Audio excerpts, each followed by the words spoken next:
Ang panawagan natin at ang gusto rin ng taong bayan ay ma-abolish na totally yung sistema ng guarantee letters.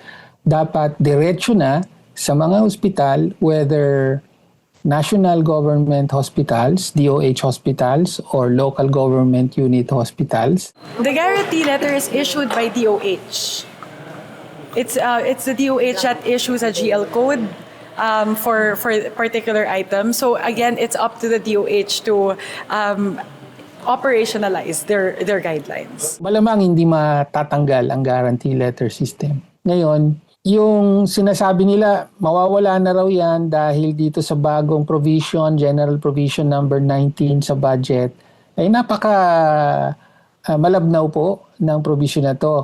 Ang pangunahing pinagbabawal niya ay na magpakita sa distribution ng ayuda ang mga politiko. Hindi naman po bago to.